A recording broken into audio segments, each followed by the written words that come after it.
Paciente varón de 45 años procedente de Lima con cuadro histérico febril. Y esa es otra situación. Histérico febril en Lima es leptospira hasta demostrar lo contrario. Si es de la selva, bueno, ya pueden pensar en otras posibilidades. Como acá no tenemos malaria, no tenemos... alguien me dirá, ¿y dengue? Dengue no es histerofebril por si acaso, ¿eh? Y el que ha visto un cuadro de dengue con histericia, levante la mano y de repente por ahí han visto. No es el comportamiento habitual de la histericia, ¿ya? Pero en otras cosas sí. Entre histérico febril en Lima tienen que pensar primerito en leptospira. Pero digamos que no hayan pensado en eso. Dice el procedente de Lima, cuadro histérico febril, en quien se sospecha enfermedad de Weil. Ya nos están dando la respuesta. Usted indicaría los siguientes exámenes para confirmar su diagnóstico. A ver, vamos a ver. ¿La enfermedad de Weil es al inicio o es ya una complicación pasada ya algunos días? No es al inicio, ¿no es cierto? Es algo tardío. Microaglutinaciones en sangre. ¿Funcionará? ¿Dónde le pediría microaglutinaciones si quiero utilizarlas? En orina, porque ya está en la fase leptospiúrica. ¿Sí? Perfecto. ELISA de captura IgG. IgG será pues cuando ya ha pasado la enfermedad. Además, ¿cómo voy a hacer el diagnóstico con IgG? ¿Qué tendría que pedirle? IgM. Dice ELISA IgM en orina. En orina no se hace ELISAs. El ELISA es en sangre. El otro dice microaglutinaciones en orina. Eso sí funciona. Y ELISA de captura IgM en sangre. Claro que ya tiene anticuerpos porque ya pasó la primera semana. La otra dice ELISA IgG en orina nuevamente. La alternativa correcta entonces es la D. ¿Se entiende? El cómo vamos a usar, digamos, los exámenes. El examen indicado para detectar el serobar. Serobar. En un caso de leptospirosis, pregunta interesante. ¿Cuál creen que es? ¿Se acuerdan? Habían más de 200 serobares en esos 23, ¿no? 23 posibilidades. ¿Cuántos exámenes tenemos?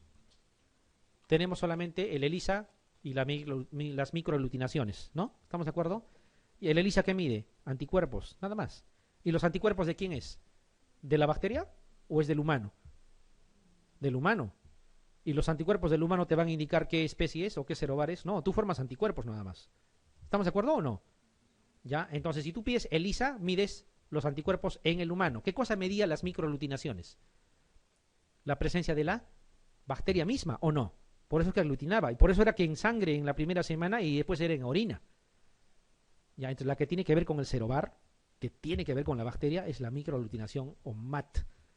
Ya, que podríamos memorizarlo así nomás, pero mejor es si lo pensamos de esa forma. ¿Sí queda claro, no es cierto? Ya. Entonces, microaglutinaciones o MAT. En orina, desde la segunda semana, en sangre durante la primera. Respecto a la leptospirosis, indica la alternativa incorrecta. La principal causa de muerte en los pacientes infectados es la falla renal aguda. Sí. Cuando hacen falla renal hay que preocuparse. ¿Ya? La especie que más comúnmente afecta al hombre es Leptospira interrogans. Sí, también. ¿Ya? Es la más común. La forma más severa y con alta tasa de letalidad es la hemorragia intraalveolar. Claro que sí. Claro que sí. La principal enzima relacionada con penetración a tejidos es la hialuronidasa. ¿Qué dicen? También. Gracias a esta hialuronidasa es que puede penetrar directamente y hacer daño en los tejidos. Ya me queda la última por descarte. El principal mecanismo patógeno responsable de las formas severas es la producción de una endotoxina. Falso. El daño está relacionado a la presencia de la bacteria en el tejido, no toxinas, no complejos inmunes, no ninguna otra cosa que no sea la presencia física de la bacteria. La alternativa E. Sobre la fase inmune de la leptospirosis, indique la que no corresponda. Inmune, o sea, segunda semana para adelante.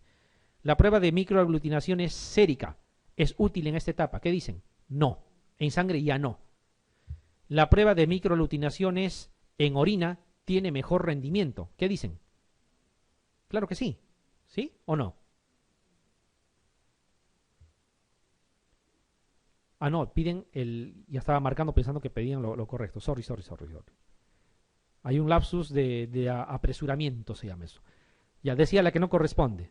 Ya, entonces tenemos que seguir leyendo. Cuando dice la verdadera y encuentras una, marcas. ¿No es cierto? Ya acá dice la que no corresponde, hay que leer lo demás. Ya, entonces estábamos en la B, que estaba bien, ¿no? Ya. C. Los antibióticos no modifican el curso de la enfermedad durante la fase inmune. Eso también es importante. En la fase donde está la bacteria nadando en sangre es donde mejor rinden los antibióticos. ¿Estamos de acuerdo? ¿Ya? Donde más rinden los antibióticos. En la fase inmune, cuando ya has formado anticuerpos, ¿ya? cuando ya la bacteria se ha ido y está causando daño directo, los antibióticos no tienen gran repercusión. ¿Ya? No tienen gran repercusión. Por eso es que el paciente entra a unidad de cuidados intensivos, entra a ventilador mecánico, le hacen hemodiálisis a veces cuando se tapa el riñón, es un problema. ¿Ya? Entonces eso también es real. Dice, en esta etapa, o sea, en la fase inmune, suelen manifestarse la meningitis, miocarditis y el daño renal por la leptospira. Sí, manifestaciones tardías. ¿Ya? Porque al inicio no, ¿no es cierto? Al inicio es una sepsis. El ELISA IgM en sangre tiene buen rendimiento. ¿Qué opinan? Claro, en sangre, y en esta fase sí, porque ya se forman anticuerpos, ¿no? Como dice, la que no corresponde era la alternativa A, porque la alternativa A dice, la prueba de MAT sérica es útil en esta etapa. ¿Ya? Dice la que no corresponde, y está hablando de la fase inmune. Segunda semana, microaglutinaciones, ¿dónde? Segunda semana, en orina, no en sangre es en la primera. ¿Está claro? Ya. Peste. ¿Tenemos peste en el Perú? Sí. Zonas, Cajamarca, una de ellas. ¿Ya? Peste. Ya, miren, o sea, en realidad, bastante territorio del planeta se ha reportado casos de peste. ¿Ya? Y el Perú está incluido. O sea, no es una situación solamente en nuestro medio, sino gran parte. Incluso si uno revisa historia, ha habido poblaciones enteras que han desaparecido gracias a la peste, ¿no? Bien, lo cierto es de que hay reservorio. Eso es lo que uno tiene que acordarse, ¿ya? Hay animales que hacen de reservorio. ¿Ya? Estamos hablando, por ejemplo, de roedores generalmente, ¿ya? Estos roedores tienen sus ectoparásitos. Y los ectoparásitos de los roedores son los que van a transmitir. No es mordedura de roedor, ¿ya? Son, vamos a decir, digamos, la pulga de las ratas es lo que más transmite. Así llega al humano, ¿ya? Pero cuando ya llegó al humano, puede haber de humano a humano. No es porque el humano tenga pulgas, ¿ya? O sea, uno podría relacionarlo así. Sino que lo que sucede es que ingresa de una forma al humano y el humano puede desarrollar la forma respiratoria, la forma pulmonar, la forma neumónica. Y cuando desarrolla la forma neumónica puede transmitirse por vía aérea. Por eso es que la peste es también utilizada como bioterrorismo, porque se puede transmitir por vía aérea. Hemos tenido una epidemia hace algunos años, debe ser unos 3 a 4 años, en el norte del Perú, donde incluso un interno en medicina falleció, por atender nada más a los pacientes. Claro, lógico, no le han picado las pulgas, pero le han transmitido por vía aérea, ya desarrolló la fase neumónica, la forma clínica neumónica y se ha muerto. Es la forma más severa. Ya más o menos va así. Piojos o pulgas que tienen que ver con la transmisión, ¿ya? De reservorio a animales, y de los animales puede irse al humano. Y cuando está en el humano puede haber de humano a humano, eso es lo que nos preocupa. Felizmente tiene tratamiento. Antes se tenían que aislar de esta forma, ¿ya? Siempre que lean peste van a encontrar este tipo de dibujos, ¿ya? Y así se aislaban. Estos son colegas de hace mucho tiempo, ¿no? Que así se aislaban. Los roedores, ¿ya? Los roedores. Formas clínicas. Miren, la forma bubónica, la más común, ¿ya? Forma bubónica. ¿Qué cosa forma? Bubón. Así como han visto el bubón inguinal en las ITS, igualito, ¿ya? Igualito. Bubón inguinal. La forma bubónica. La forma séptica, ¿ya? O sea, con todo el cuadro clínico de sepsis, ¿no? Habrá fiebre, habrá de repente hipotensión, habrá taquicardia, ¿no? Todo lo que conocemos, ¿no? Del SIRS igualito. Forma séptica, o sea, está nadando en sangre.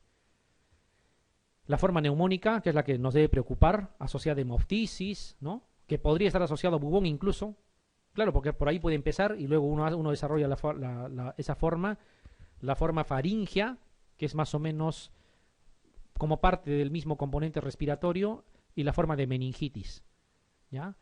La forma de meningitis es difícil de tratar, porque la droga de elección, los aminoglucósidos que se usan en este tipo de patología, saben que no pasa la barrera hematoencefálica, entonces es bien complicado tratar, ¿ya? Es bien complicado tratar. Bubones puede haber en varios sitios, ¿ya? A nivel inguinal, ¿ya? Podría haber así a nivel axilar, acompañado de fiebre, de malestar, de postración, ¿ya? Y de cualquiera de estas formas puede pasar a la forma pulmonar, a la forma neumónica, y eso es lo que debemos de cuidar, ¿no? Aquí está, encontramos, en el Gram se puede encontrar, ¿ya? La tinción bipolar. Acá no se ve bien, ¿ya? No se ve, no sé si en otro gráfico lo tenemos, bueno, creo que no. Lo cierto es que si uno mira, ya uno llega a mirar en los extremos, a un costadito se pinta y al otro extremo también, y la parte central no tanto, ¿ya? Por eso le llaman una tinción bipolar, a eso se refiere, que es típica de los... Acá también está, por acá creo que una, pero acá se ve mejor, ¿ya? Una tinción bipolar, aquí está, la tinción bipolar, cuando haces la coloración. En la fase séptica puedes ver esto, ¿no? Lesiones hasta en piel de tipo hemorrágicas, ya que contienen el agente etiológico. Tanto entonces animales como humanos, ya hemos visto roedores incluido, Yersinia pestis está ahí. ¿Por qué es gram negativo? Porque no es ni estafilococo, ni enterococo, ni estrepto, ni clostridium, ni listeria, ¿no es cierto? Entonces todos los demás eran gram negativos en la gran mayoría. Aquí está, es un cocobacilo gram negativo. Acá está, acá sí se ve bien, miren. ¿Se nota la tinción bipolar? ¿No es cierto? En los extremos. Por eso le llaman tinción bipolar. Si eso ven en la lámina, no hay nada que discutir, ¿ya? El contagio, obviamente, en el momento que pica, ya en el momento que pica, ya aquí está la Xenophila chiopis, que es la pulga de la rata, la que va a transmitir en mayor cuantía. Ya es importante recordar que este ectoparásito, cuando adquiere el agente etiológico, lo retiene, ¿ya? Hay un fenómeno de bloqueo, se llama, ¿ya? No lo puede expulsar, se queda ahí. Entonces, en el momento que pica, prácticamente regurgita todo lo que tiene, y eso es lo que te inocula, ¿ya? No es que sufra metabolismo adentro, como en el caso de la malaria y luego la forma infectante, no. Ahí lo tiene el agente etiológico. Hay un mecanismo que se llama de bloqueo, ya que cuando se infecta, el ectoparásito no lo puede eliminar, o sea, no lo deyecta. Entonces, cuando se vuelve a alimentar, lo regurgita, ¿ya? Está asociado a cambios de temperatura también. Por eso que en los desastres es mucho más frecuente ver. Puede usarse como bioterrorismo, de hecho que lo usan. Como se transmite también por vía inhalatoria, lo usan. Y obviamente es de sumo cuidado, ¿no? Bueno, aquí no ha salido el lugar que queríamos, el fenómeno de bloqueo, no se olviden. Bubones, ¿ven? La forma clínica más común, bubón. Pero puede haber la forma pulmonar que puede coexistir incluso, ¿ya? Coexiste con la forma de bubón. Diagnóstico. Acá para que se acuerden. Ustedes saben que existe cuando hablan de VIH, por ejemplo, un ELISA que lo confirman con Western Blot, ¿ya? Acá tiene cierta peculiaridad. Si ustedes recuerdan eso, acá va a haber una cierta peculiaridad que se van a acordar. Se puede usar inmunofluorescencia directa, por supuesto, es una de las formas. Se puede cultivar también, cultivado de bubón, de esputo, pero entenderán que tomar muestras de cultivo es riesgoso, ¿ya? Es riesgoso. Se requiere extremar las medidas de bioseguridad. Puede haber aglutinación también. Se confirma, miren esto, se confirma con ELISA, no con Western Blot. Por eso digo, acá hay una cierta peculiaridad, diferente al caso del... En el caso del VIH toman el ELISA y lo confirman con Western Blot, ¿no es cierto? Acá no, la prueba confirmatoria es un ELISA, ¿ya? La prueba confirmatoria. Pueden detectar con cualquiera de estos de acá.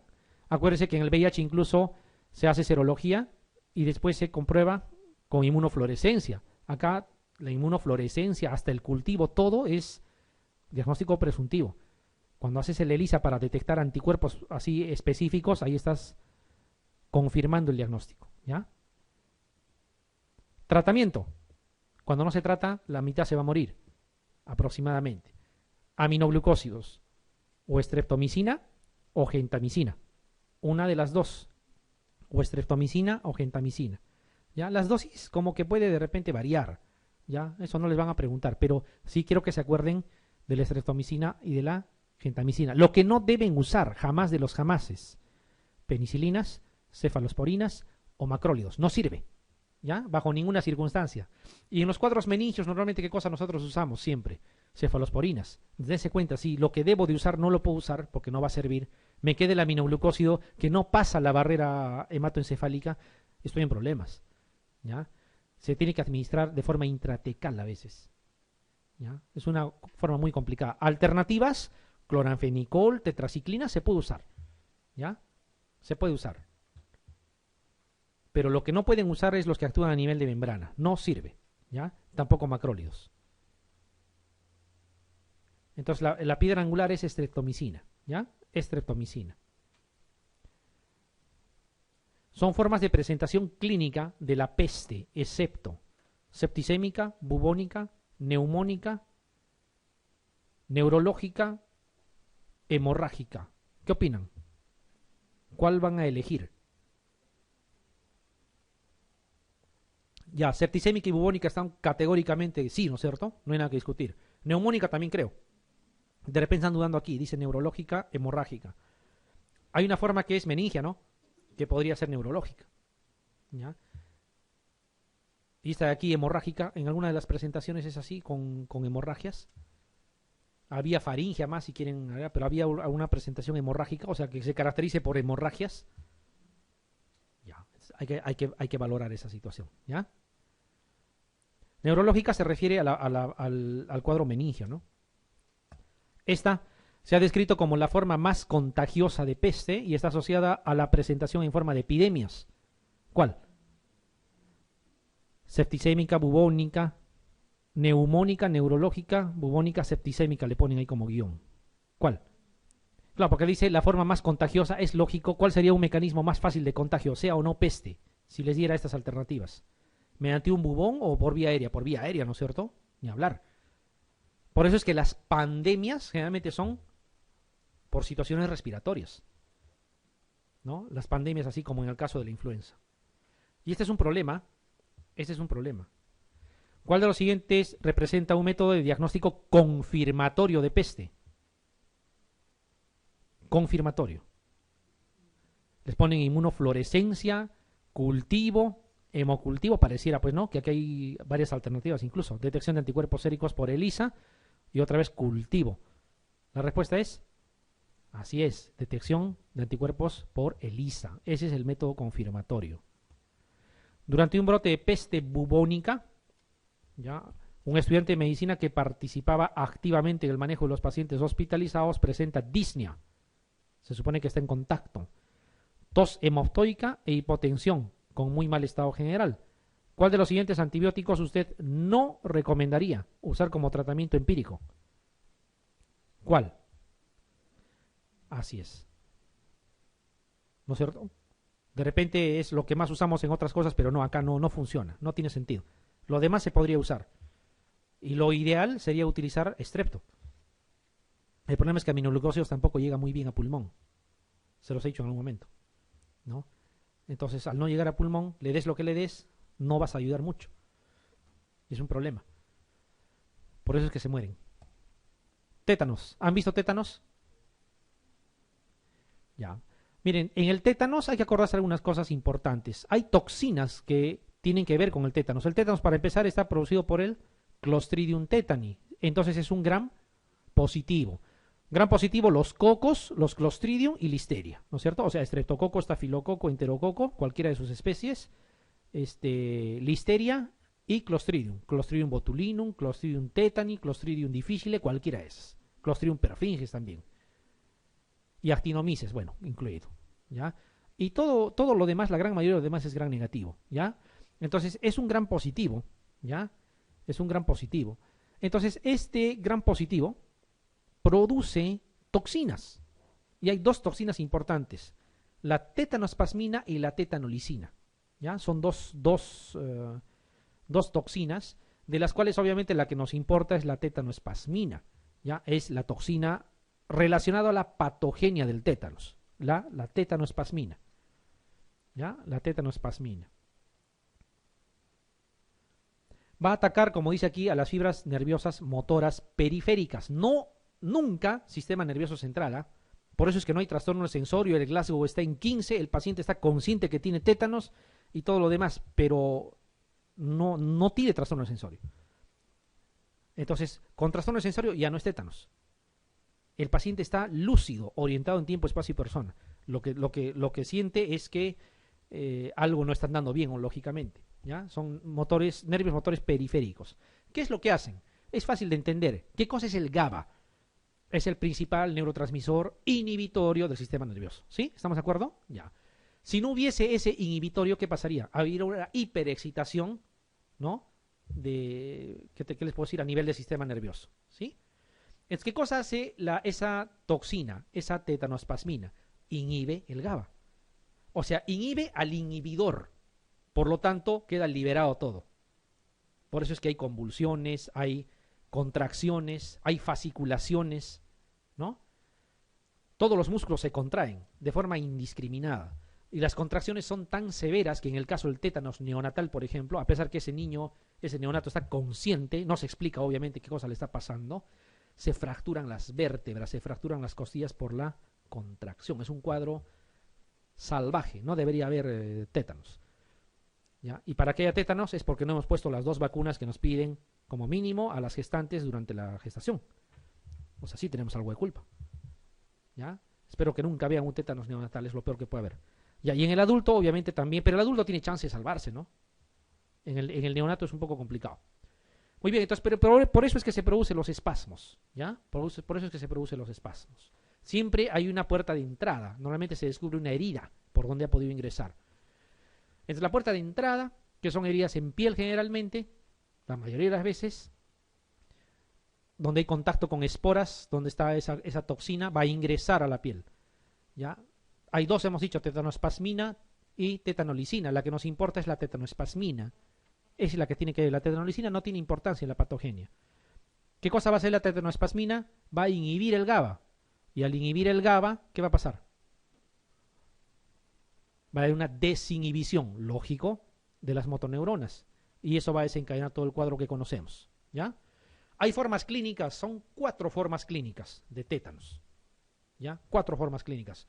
2 de ellas ya le hemos dicho, el tétanos generalizado del adulto, o generalizado en general, y el otro es el tétanos neonatal. Son los 2 quizá que más usamos, pero hay otros 2 más. Uno que afecta solamente pares craneales, ¿ya? Que es la forma cefálica, y que es difícil de diagnosticar porque nadie se imagina que es tétanos. Y la otra es la localizada, o sea, todo lo que se produce fasciculaciones, contracciones, es en la zona de herida nomás. La forma más leve sería esa, ¿ya? 4 formas. La forma localizada, que es en la puerta de entrada. La forma cefálica, que es afectación de pares craneales, básicamente. La forma generalizada, esta es la forma típica, con un patrón descendente. Acá dice trismus, pero todavía empieza con odinofagia. Lo primero que dice el paciente es, tengo dificultad para deglutir, ¿ya? Odinodisfagia, ¿ya? Odinodisfagia. De horas. Y después pasa a trismus, no puede masticar bien, no puede aperturar bien la boca, se contrae los músculos maceteros.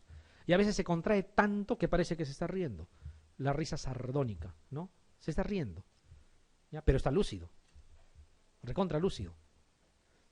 Y eso va avanzando, fasciculaciones, contracciones, hasta que se contrae del total el opistótonos, ¿no? Opistótonos lo pones a un paciente recostado, ¿ya? Y vas a ver que va a arquearse, se va a apoyar en el talón de los pies y en la zona occipital nada más. Todo lo demás está en el aire, por la contracción. Y la forma neonatal, que es un problema, a través del cordón umbilical. Cuando cortan con ladrillos, con piedras, ¿no? En algunas circunstancias todavía acostumbran a hacer eso, ¿no? Con cuchillos de cocina, qué sé yo, ¿no? En los partos domiciliarios. Pero a pesar de eso, si tuviera sus 2 vacunas, por lo menos ya disminuiría la posibilidad. Muy bien. Entonces, la forma menos severa de esto, la localizada, ¿no? Porque ¿qué va a pasar? Será molestoso, pero no te va a matar. La forma más severa, por el lado contrario, neonatal. Se va a morir. La forma más rara, casi nunca la van a ver, la cefálica. Y la más común, y por eso es que siempre lo relacionamos a eso, es la generalizada. Muy bien. Se tiene que debridar la herida. Hay que retirar de la puerta de entrada, todo lo que se pueda, hay que debridar. Si lo dejas ahí es lo mismo, siguen ahí las toxinas. Acuérdense, cuando hay toxina hay que eliminar la toxina. ¿Ya? Hay que debridar. Inmunoglobulina antitetánica. Los que han hecho internado en salud, todo el que se pinche, el que se rasmilla, le dan anatoxal y tetumán. Así a toditos. El anatoxal es la vacuna y el tetumán es la inmunoglobulina. ¿Qué cosa es la inmunoglobulina? Le estás poniendo anticuerpos ya, de frente. No esperas que el organismo forme, sino de frente le pones anticuerpos. Y la vacuna viene a ser un estimulante para formar anticuerpos. O sea, le das inmunidad activa y pasiva a la vez, ¿no? Inmunidad activa y pasiva a la vez. ¿Antibioterapia se tiene que usar? Sí, si es una bacteria. Claro, ¿qué le dan? En los textos antiguos, penicilina dice, ¿ya? Penicilina. Hay un problema, la penicilina, ¿qué hace? Tiene un efecto inhibidor a nivel del GABA también. Y si le vas a dar penicilina, ¿qué vas a hacer? Vas a favorecer al tétanos. Entonces no se usa penicilina. El tratamiento de elección es metronidazol. ¿Ya? Metronidazol. Metronidazol. No se olviden, ¿ah? Metronidazol. Así está en las guías. ¿Por qué les digo penicilina y les menciono? Porque si uno revisa el banco de preguntas, las últimas veces que han preguntado por tétanos, en el INAM, en otro lado, penicilina está como alternativa. ¿Ya? Lógicamente se han basado en lo que está escrito y lo han dejado así. Si en el examen ustedes tienen penicilina y tienen metronidazol, yo me la juego por metronidazol porque tiene que ser. Si encuentro otras alternativas y solo está penicilina, marco pues penicilina. Sobreentiendo que el que ha planteado no ha leído bien el tema y está planteando como antes se manejaba, porque se usaba penicilina. Ya estaba dentro del tratamiento. Esto del metronidazol no tiene mucho tiempo. Ya es más o menos, no sé, unos 5 años, 6 años que se está retirando ya, porque en realidad no debe ser así. Está en las nuevas guías. Miren, manejo intensivo se tiene que hacer. Hay que colocar en ventilación mecánica. ¿Por qué? Porque va a ser parálisis de músculos respiratorios tarde o temprano. No puedes esperar a que haga para recién colocarle. No vas a poder ni siquiera aperturar la boca para colocar el tubo, porque está contraído. Hay que hacer una intubación precoz. Ahora, cuando tú colocas el tubo, ese tubo sirve de estimulante para que siga haciendo más contracciones. Entonces, idealmente incluso hay que hacer traqueostomía. Por eso es que se hace la traqueostomía casi de inmediato, ¿ya? Para que no sirva de estimulante. Hay que apagar las luces. Hay que aislarlo del sonido, porque tú haces esto y convulsiona. ¿Ya? Te chocas con su cama, así de raspadita, convulsiona. Toses a su lado, convulsiona. Prendes la luz, también convulsiona. O sea, es un problema. Hay que aislarlo. Hay que darle sedación. Y lo peor que está consciente. Sabe que tiene tétanos porque está escuchando todo lo que están diciendo. ¿Ya? Porque no se pierde el sensorio. Entonces, traqueostomía hay que hacer, hay que usar ventilador mecánico, sedoanalgesia, hay que plancharlo. ¿Ya? Eso te ayuda un poco a descontracturar también. Aislamiento sonoro lumínico, lo que estamos comentando. Y sulfato de magnesio cuando hay disautonomías. Antes no. ¿Ya? Cuando hay disautonomías. Ahí está. Pobre animalito aquí, ¿no? Está con tétanos. ¿Ya? Enfermedad de animales, ¿no? O sea, es una zoonosis. Afecta a animales y puede afectar a humanos. La leptospira también es una zoonosis. La rabia también es una zoonosis. Este es un opistótonos, ¿no? Típico. Tanta es la contracción que, miren, talones y zona occipital, el resto arqueado. Y esto ya no es figura. Esto no debe suceder. Esto es un índice de subdesarrollo, ¿no? No debería haber. Pero hay, pues, lastimosamente. Y es una pena porque el niño está lúcido, pues sabe lo que es. Aquí hay que sedarlo, ¿no? Hay que sedarlo. Tétanos. Miren, tan rígido se pone que lo puedes manejar así. No es morbosidad lo que estamos mostrando, ¿eh? Sino que ni modo, pues es parte de lo que estamos estudiando, ¿no? Puerta de entrada, generalmente personas que se descuidan. Alambres oxidados, clavos, ¿ya?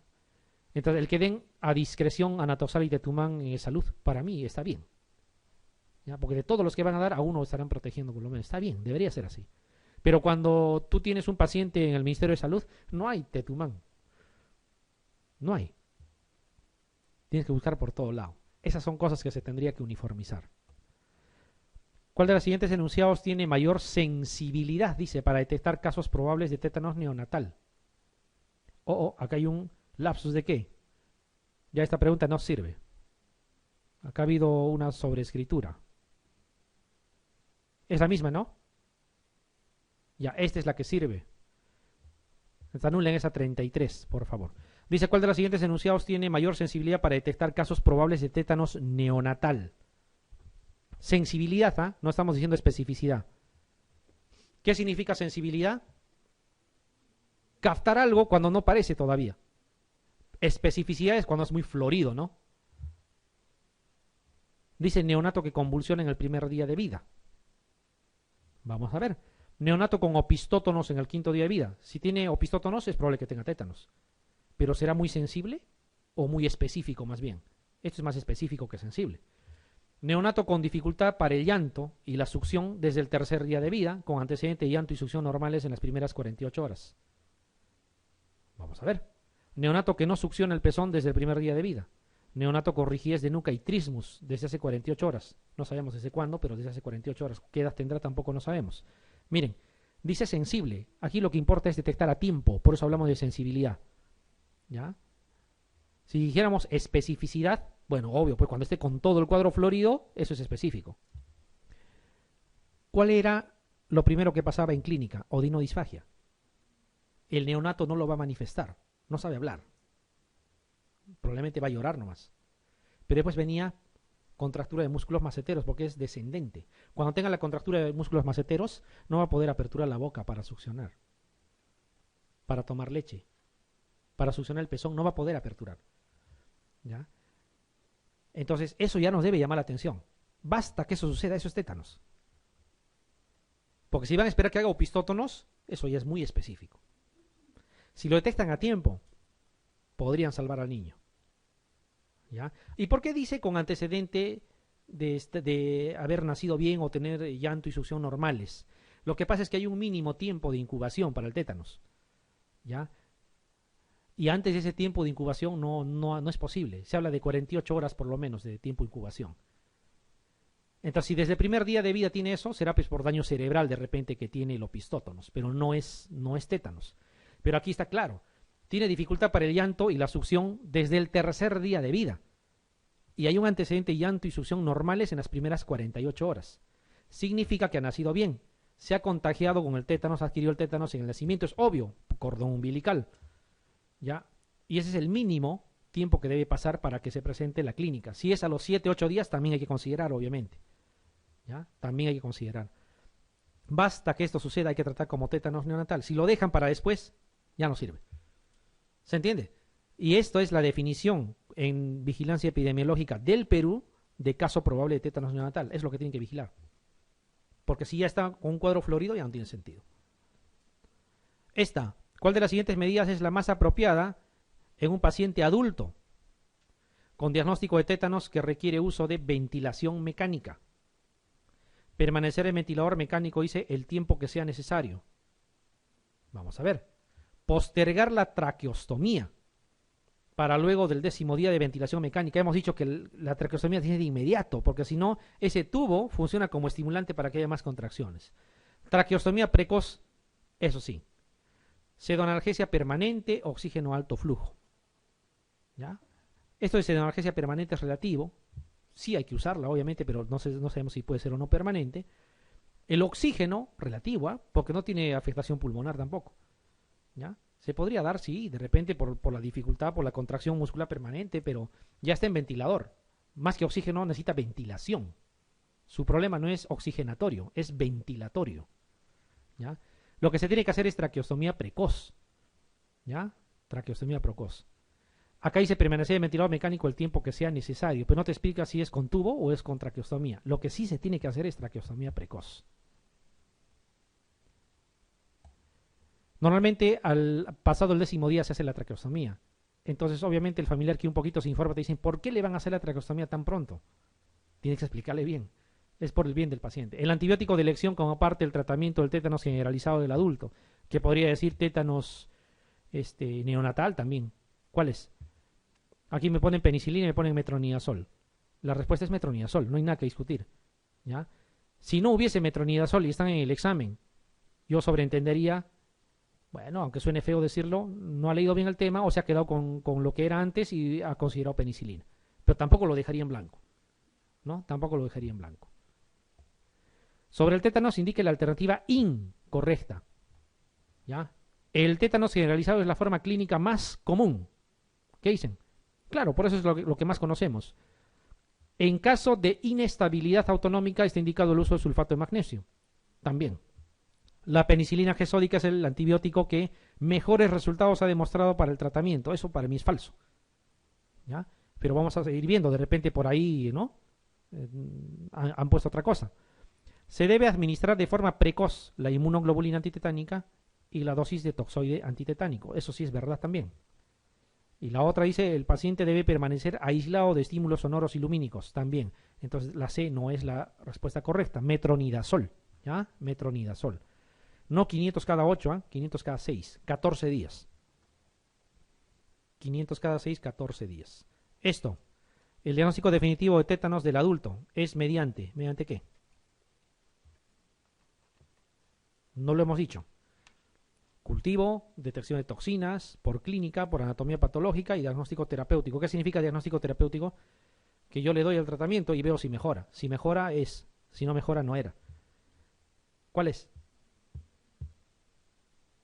No. Es clínico. ¿Ya? Otra patología más que es clínico. Lo mismo que el oxocelismo. Lo mismo que el astrovectismo. Lo mismo que el ofidismo. ¿Ya? No se olviden, ¿eh? Es clínico. Entonces no existe el término caso probable de tétanos del adulto, no. O es tétanos o no lo es. No hay caso probable. ¿Se entendió? Muy bien.